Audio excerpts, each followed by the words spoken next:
Deer student, welcome back to my YouTube channel study with care. আশা করি সকলে ভালো আছো। তো বন্ধুরা, গত 27 তারিখের ভিডিওতে আমি আলোচনা করেছিলাম লুসেন্ট জেনারেল সায়েন্স এই বইটি থেকে গুরুত্বপূর্ণ 50টি কোশ্চেন ফিজিক্সের উপরে। তো আজ আলোচনা করব তার পরবর্তী কিছু কোশ্চেন। তো তোমরা আজকের ভিডিওর আগে এই ভিডিওটি দেখে থাকলে তাহলে অবশ্যই এর আগে যে ভিডিওটি করা আছে তো তোমরা তাহলে সেখান থেকে 50টি কোশ্চেন দেখে নিও। তাহলে শুরু করছি আজকের গুরুত্বপূর্ণ ক্লাস। কোশ্চেন 51, বৃষ্টির ফোঁটাগুলি গোলাকার হয় কিসের কারণে? তো এখানে সঠিক উত্তর অপশন এ, পৃষ্ঠের টানের কারণে বা সারফেস টেনশন। কোশ্চেন 52, যদি একটি জাহাজ মিষ্টি জলের থেকে সমুদ্রের জলে চলে যায় তখন কী পরিবর্তন হবে? তখন সঠিক উত্তর অপশন সি, একটু উপরে উঠবে। কারণ সমুদ্র থেকে যখন কোনো জাহাজ নদী থেকে সমুদ্রে যাবে তখন একটু উপরে উঠে যাবে, এই কারণে কারণ সমুদ্রের জলের ঘনত্বটা কিন্তু নদীর জলের ঘনত্ব থেকে অনেক বেশি, সেক্ষেত্রে সেটা একটু উপরে উঠে যাবে। কোশ্চেন 53 বলছে সান্দ্রতার একক কী? তখন সঠিক উত্তর হবে অপশন এ। অপশন এতে রয়েছে পয়েজ, POISE, পয়েজ। অপশন এ এখানে সঠিক উত্তর। ফ্লোটেশনের সঙ্গে যুক্ত বিজ্ঞানীকে? তখন সঠিক উত্তর option A, Archimedes. Question 55, question 55টা আমি আলোচনা করছি না, একটু ভুল রয়েছে কোশ্চেনে। কোশ্চেন 56, যদি একটি মুদ্রা 9.8 মিটার পার সেকেন্ড বেগে মাটি থেকে উপরের দিকে নিক্ষেপ করা হয় তবে এটি কোন উচ্চতায় উঠে যাবে? তখন সঠিক উত্তর অপশন সি, 4.9 মিটার। কোশ্চেন 57, শ্রবণযোগ্য পরিসরে শব্দ তরঙ্গের কম্পাঙ্ক কত? তো এখানে তো সঠিক উত্তর অপশন এ, 20 Hz থেকে 20 kHz। অপশন এ এখানে সঠিক উত্তর। কোশ্চেন 58, কেন্দ্রের দিকে টর্নেডোতে ঘূর্ণিঝড়ে কৌণিক গতির কী পরিবর্তন হবে? তো এখানে আমরা কারেক্ট অ্যান্সার করবো অপশন বি। অপশন বি বৃদ্ধি পাবে। Option B correct answer. Question 59টা আমি আলোচনা করছি না, এই কারণে ওটা একটা মানে চিত্র সহকারে একটা কোশ্চেন রয়েছে, ওটা জাস্ট অ্যান্সারটা বললে তোমরা বুঝতে পারবে না, সেক্ষেত্রে ওটা আমি বললাম না। কোশ্চেন 60, বাতাসে শব্দের বেগ কত হবে? তখন সঠিক উত্তর option A, 330 metre per second. Option A সঠিক উত্তর। কোশ্চেন 61, ধ্বনি একটি কী তরঙ্গ? তখন সঠিক উত্তর হবে অপশন বি, অনুদৈর্ঘ্য যান্ত্রিক তরঙ্গ। অপশন বি এখানে সঠিক উত্তর। কোশ্চেন 62, অতিসনক তরঙ্গ এর ফ্রিকোয়েন্সি কত রয়েছে? তখন সঠিক উত্তর option C, option C 20,000 Hz এর বেশি বা আল্ট্রাসনিক ফ্রিকোয়েন্সি। কোশ্চেন 63, ইনফ্রাসনিক তরঙ্গের ফ্রিকোয়েন্সি কত? তো এখানে সঠিক উত্তর অপশন এ, 20 Hz এর কম। অপশন এ এখানে সঠিক উত্তর। 100 ডেসিবেলের আওয়াজ ধরে নেওয়া হয় কী হিসাবে? তো এখানে আমরা সঠিক উত্তর করবো অপশন ডি। অপশন ডি রয়েছে, একটি দোকানের মেশিন দ্বারা উৎপাদিত একটি শব্দ এবং অন্য প্রতিবেশীর জায়গায় যেটি শোনা হয়, বা বলছি একটি দোকানে একটি শব্দ উৎপন্ন হচ্ছে যেটা পার্শ্ববর্তী প্রতিবেশীরা শুনছে, এটা হচ্ছে 100 ডেসিবেলের আওয়াজ হিসাবে ধরে নেওয়া হয় এই আওয়াজটাকে।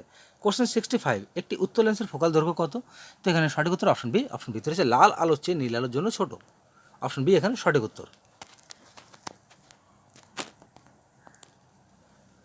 কোশ্চেন 66, বন্ধ ঘরে চলমান রেফ্রিজারেটর দরজা খোলা রাখলে ঘরের সঠিক কী প্রভাব হবে?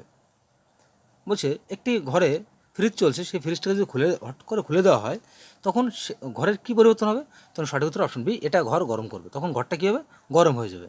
কোশ্চেন 67, ডেসিবেল হলো ভৌতরাশির একটি, বলছে ডেসিবেল হলো ভৌতরাশির একক, এটি কিসের জন্য ব্যবহার করা হয়? তো এখানে সঠিক উত্তর অপশন সি। অপশন সি রয়েছে শব্দের তীব্রতা। এটা এসএসসি গ্র্যাজুয়েট 2005 সালের কোশ্চেন, প্রত্যেকটা কোশ্চেন কিন্তু কোনো না কোনো পরীক্ষায় এসছে, আর যেসব পরীক্ষাগুলো খুব ভালো ভালো পরীক্ষা সেই পরীক্ষার নামগুলো কিন্তু এখানে মেনশন করে রাখা আছে।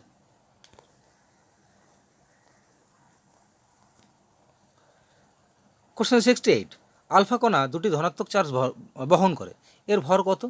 তো এখানে সঠিক উত্তর অপশন বি। অপশন বিতে রয়েছে হিলিয়ামের একটি পরমাণুর ভর। অপশন বি এখানে সঠিক উত্তর। এটা বিপিএসসি অ্যাকাউন্ট প্রিলি এক্সাম 2016 সালে প্রত্যেকটি কোশ্চেন কিন্তু এসছে ভালো ভালো পরীক্ষায়। তখন সঠিক উত্তর অপশন বি। কোশ্চেন 69, সোনার প্রায় ব্যবহার হয় কাদের কাদের ক্ষেত্রে, বা সোনার প্রায় মানে সোনার প্রায়শই ব্যবহৃত হয় মানে কারা ব্যবহার করে, কোশ্চেনটা এভাবে হবে। তো এখানে সঠিক উত্তর option D, navigator. Option D এখানে কারেক্ট অ্যান্সার। কোশ্চেন 70, একটি আগত ট্রেনের সাইরেনের পিচ বা ফ্রিকোয়েন্সি বৃদ্ধি পাচ্ছে বলে মনে হয় কোন তথ্যের উপরে বা কোন সূত্রের উপরে ভিত্তি করে এটা বোঝা যায়? তো সঠিক উত্তর অপশন বি, ডপলার ইফেক্ট বা ডপলার প্রভাব। অপশন বি এখানে কারেক্ট অ্যান্সার। কোশ্চেন 71, মানবদেহের স্বাভাবিক তাপমাত্রা কত? এখানে সঠিক উত্তর অপশন ডি, 310K। কোশ্চেন 72, যখন একটি বল মেঝেতে পড়ে সেটি বাউন্স করে, এটা কেন বাউন্স করে? তো এখানে আমরা সঠিক উত্তর অপশন এ, নিউটনের তৃতীয় সূত্রের জন্য তা বোঝায় প্রত্যেক ক্রিয়ার একটি নির্দিষ্ট প্রতিক্রিয়া আছে। তো এই কারণেই মানে বলছে এটা কেন বাউন্স করে, বলছে নিউটনের সূত্রের তৃতীয় সূত্র কি প্রত্যেক ক্রিয়া সমান এবং বিপরীত প্রতিক্রিয়া রয়েছে। তো এটা হচ্ছে তার মূল কারণ। অপশন এ এখানে সঠিক উত্তর। সর্বনিম্ন সম্ভাব্য তাপমাত্রা কত? তো এখানে ইংলিশে যদি কোশ্চেনটা বলো তাহলে হতো the lowest possible temperature is dash. তো এখানে সঠিক উত্তর অপশন এ -273 ডিগ্রি সেলসিয়াস, বা সম্ভাব্য সর্বনিম্ন তাপমাত্রা হলো -273 ডিগ্রি সেলসিয়াস। কোশ্চেন 74, নিচের কোনটির মধ্য দিয়ে বৈদ্যুতিক প্রবাহ প্রবাহিত করার জন্য আপনি বিশুদ্ধ জলে ফেলবেন? তো এখানে সঠিক উত্তর হবে অপশন সি, লেমন জুইস বা লেবুর রস। তো নিচের কোনটির মধ্যে বৈদ্যুতিক প্রবাহ প্রবাহিত হওয়ার জন্য মানে তুমি কি করবে, জলের মধ্যে নিচের কোনটি ফেলবে? তো লেবুর রস ফেললে কিন্তু বিদ্যুৎটি প্রবাহিত হবে। অপশন সি এখানে সঠিক উত্তর। কোশ্চেন 75, যে তাপমাত্রা ফারেনহাইট এবং সেন্টিগ্রেড স্কেলের মান একই থাকে সেটা নিম্নোক্ত কোন তাপমাত্রা? তো এখানে সঠিক উত্তর হবে option B, -40 degree Celsius. Option B এখানে সঠিক উত্তর। তো বন্ধুরা, প্রত্যেকটা কোশ্চেন কিন্তু 100% চেষ্টা করেছি নিখুঁত করে ট্রান্সলেট করার। তো যদি কোনো কোশ্চেনে কোনো প্রবলেম হয় তাহলে আমাকে অবশ্যই কিন্তু কমেন্ট করে জানাতে পারো।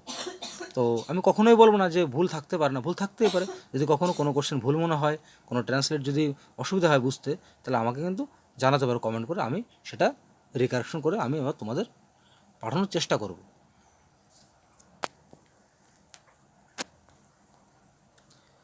কোশ্চেন 76, একটি প্রতিসরণকারী টেলিস্কোপের মধ্যে কী রয়েছে? তো এখানে আমরা সঠিক উত্তর করবো অপশন বলছি একটি প্রতিসরণকারী টেলিস্কোপের মধ্যে কী রয়েছে? তো এখানে সঠিক উত্তর অপশন ডি। অপশন ডিতে রয়েছে অসম ফোকাল দৈর্ঘ্যের দুটি উত্তল লেন্স। অপশন ডি এখানে সঠিক উত্তর। কোশ্চেন 77, এটা এনডিএ 2012-তে এসছে কোশ্চেনটি। কোশ্চেন 77, নিচের কোনটি উত্তাপের সর্বোত্তম পরিবাহী? এটা ইউপিএসসি প্রিলি 2005 সালে কোশ্চেনটি এসছে। তো এখানে সঠিক উত্তর অপশন এ, পারদ। অপশন এ এখানে সঠিক উত্তর। কোশ্চেন 78, শীতকালে পোশাক আমাদের উষ্ণ রাখে কারণ, এর কারণটা বলছি, শীতকালে পোশাক আমাদের উষ্ণ রাখে কারণ তারা কি করে যে কারণে আমাদের শরীরটাকে উষ্ণ রাখছে? তখন সঠিক উত্তর অপশন ডি, শরীরের তাপকে বাইরের দিকে যেতে বাধা দেয়, সেই কারণে আমাদের গরম লাগে। কোশ্চেন 79, বলছি 1 গ্লাস জল 0 ডিগ্রি সেলসিয়াসে পৌঁছালে বরফে পরিণত হয় না। বলছি এটার কারণটা কি? বলছে 1 গ্লাস জল 0 ডিগ্রি সেলসিয়াস তাপমাত্রা পৌঁছালো কিন্তু তবুও বরফে পরিণত হচ্ছে না, এটার কারণ কি? তো এখানে অপশনগুলো দেখে নেবো আমরা। হবে অপশন সি, একটি নির্দিষ্ট পরিমাণ তাপ অবশ্যই জলের গ্লাস থেকে বের করে নিতে হবে যাতে যাতে শক্ত হয়ে যায়। বলছি একটি নির্দিষ্ট পরিমাণ তাপ অবশ্যই গ্লাসের জল থেকে বের করে নিতে হবে যাতে বরফে পরিণত হতে পারে, এটা হচ্ছে মূল কারণ। অপশন সি এখানে কারেক্ট অ্যান্সার। কোশ্চেন 80, বলছি একটি পাখি একটি তারের খাঁচায় বসে আছে যেটি একটি স্প্রিং ভারসাম্য থেকে ঝুলছে। যদি পাখি খাঁচার ভিতর উঠতে শুরু করে তাহলে স্প্রিংয়ের ভারসাম্য কী হবে? বলছে একটি পাখি খাঁচার মধ্যে রাখা আছে এবং সেই খাঁচাটা কিসে ঝুলছে? স্প্রিংয়ের। একটা স্প্রিং দিয়ে খাঁচাটাকে ঝুলিয়ে রাখা হয়েছে। তো যদি পাখির মতো খাঁচার মতো পাখিটি উঠতে শুরু করে তাহলে স্প্রিংয়ের ভারসাম্য কী হবে? এটা হচ্ছে আমাদের কোশ্চেন। তখন সঠিক উত্তর অপশন এ, তখন সেই স্প্রিং ভারসাম্যটা কি একই থাকবে। অপশন এ এখানে সঠিক উত্তর, রিমেইন আনচেঞ্জ মানে অপরিবর্তিত। কোশ্চেন 81, তাপমাত্রার এসআই একক কী? এখানে সঠিক উত্তর অপশন এ, কেলভিন। এটা কিন্তু বিহার পিএসসি অ্যাকাউন্ট প্রিলি এক্সাম 2016 সালের কোশ্চেন এসেছে, আর এটা ছিল 80 দাগের কোশ্চেনটি বিহার পিএসসি অ্যাকাউন্ট প্রিলি 2016, দুটোই কিন্তু 16 সালে কোশ্চেনটি এসেছিল। কোশ্চেন 82, ভারতের প্রধান বিদ্যুৎ সরবরাহ হলো 2020 ভোল্ট, ভুল বললাম, 220 ভোল্ট। বলছে ভারতের প্রধান বিদ্যুৎ সরবরাহ হলো 220 ভোল্ট, যেখানে মার্কিন যুক্তরাষ্ট্র 110 ভোল্ট, মার্কিন যুক্তরাষ্ট্রের বিদ্যুৎ সরবরাহ কত? 110 ভোল্ট। বলছি এই বিষয়ে নিচের বক্তব্যগুলির মধ্যে কোনটি সঠিক? তো কোশ্চেনটা আবার বলছি, ভারতে বিদ্যুৎ সরবরাহের ভোল্ট আছে 220 ভোল্ট, আর যেখানে মার্কিন যুক্তরাষ্ট্র কত ভোল্ট রয়েছে? 110 ভোল্ট।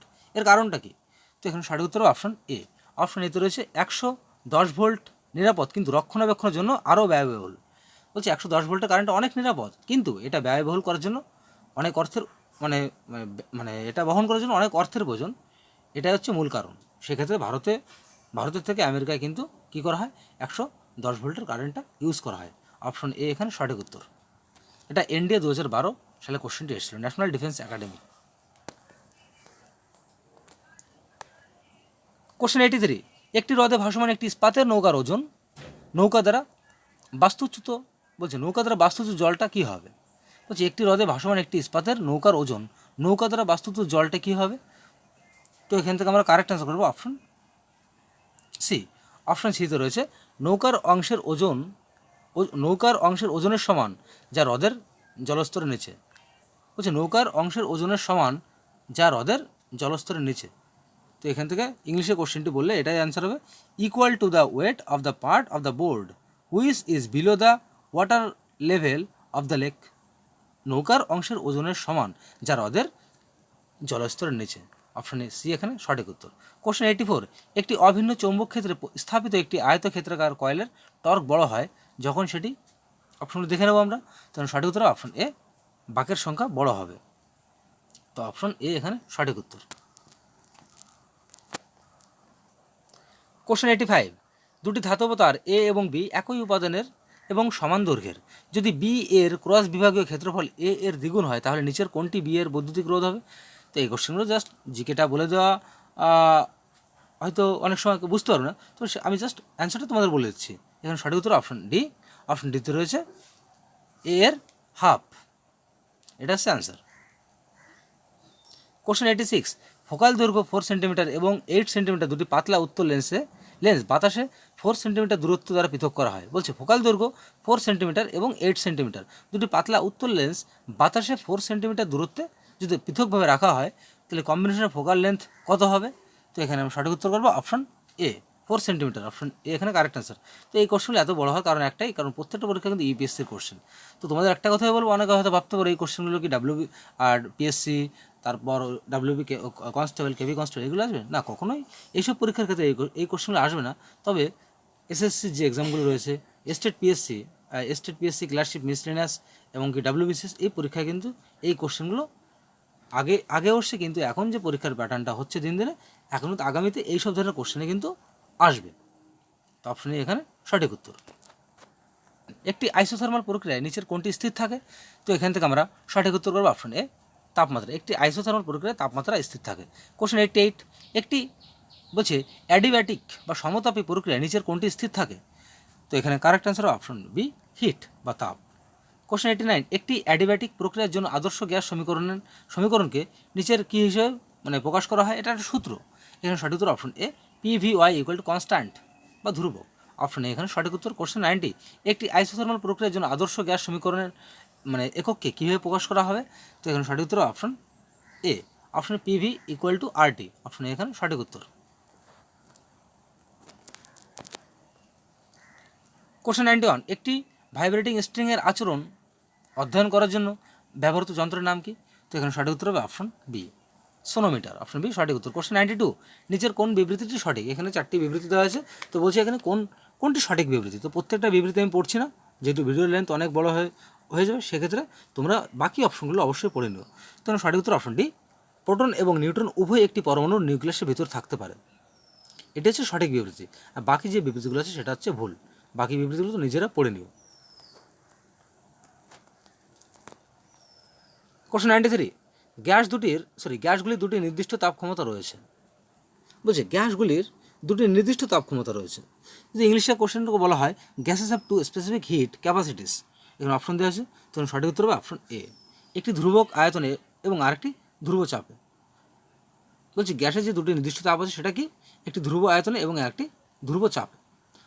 কোশ্চেন 94, বলছে কার্নোটের ইঞ্জিন তাপ নেয়। এখানে অপশনটা দেখে নেব। অপশন এখানে সঠিক স্থির তাপমাত্রায়। বলছে কার্বোনেটের যে ইঞ্জিনগুলো থাকে সেটি স্থির অবস্থায় তাপ, বলছে তাদের কার্নোটের ইঞ্জিনটা তাপ নিচ্ছে স্থির তাপমাত্রায়। অপশন এখানে সঠিক উত্তর। কোশ্চেন 95, অটো ইঞ্জিন তাপ নেয়। এখানে অপশন দেখে নেব। অপশন বি এখানে সঠিক, স্থির আয়তনে। তাহলে অটো ইঞ্জিন তাপ নেয় স্থির আয়তনে এবং কার্বোনেটর ইঞ্জিন তাপ নেয় স্থির তাপমাত্রায়।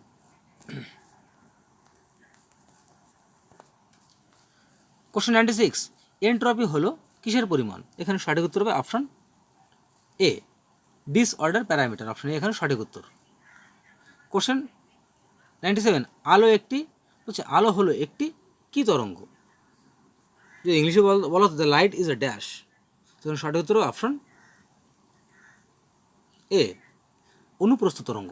অপশন এ এখানে সঠিক উত্তর।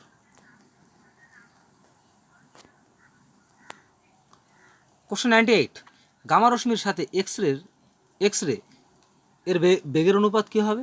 তো এখানে সঠিক উত্তর হবে অপশান সি। অপশান সিতে হবে 1। কোশ্চেন 99, নিচের কোনটি সেমিকন্ডাক্টর নয়? তো এখান থেকে সঠিক উত্তর হবে অপশান সি, কোয়ার্টাজ। এটি একটি সেমিকন্ডাক্টর নয়। সিডিএস 2017 সালে কোশ্চেনটি এসছে, আর আগেরটা ছিল এন্ডে 2010। প্রত্যেকটা আমি বারবার একই কথা বলছি, প্রত্যেকটা কোশ্চেন কিন্তু ভালো ভালো পরীক্ষায় এসছে। তো তোমরা অবশ্যই পরীক্ষার মান অনুযায়ী কোশ্চেনগুলোকে বিচার করো।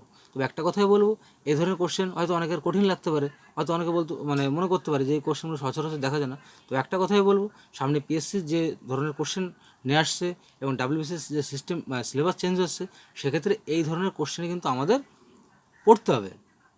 তাহলে কি আমরা প্রত্যেকটা পরীক্ষায় কিন্তু আমরা কোশ্চেন অ্যান্সার করে আসতে পারবো। যেহেতু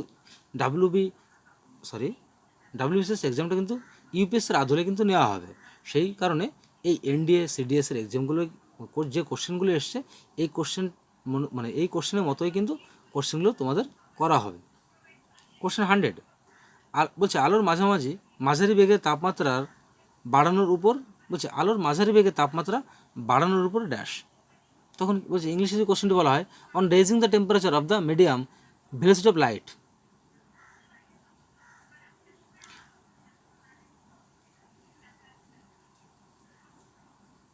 কোশ্চেনটা ভুল বলছি, অন রেজিং দ্য টেম্পারেচার, যখন তাপমাত্রা বাড়ানো হবে of the medium velocity of light, তখন আলোর গতি কী হবে? তখন সঠিক উত্তর হবে অপশন সি, একই থাকবে। অপশন সি এখানে সঠিক উত্তর। তো বন্ধুরা, শেষ হলো আজকের গুরুত্বপূর্ণ 50টি প্রশ্নের উত্তর। তো ভিডিওটি ভালো থাকলে অবশ্যই লাইক কমেন্ট এবং শেয়ার করো, এবং এই ধরনের ভিডিও নোটিফিকেশন পেতে অবশ্যই চ্যানেলটিকে সাবস্ক্রাইব করে পাশে থাকা বেল আইকনটি অন করতে ভুলো না। তাহলে সকলে ভালো থাকো, সুস্থ থাকো। দেখা হচ্ছে আগামীকাল ঠিক বিকাল 4টার সময় একটা নতুন ভিডিওকে সঙ্গে নিয়ে।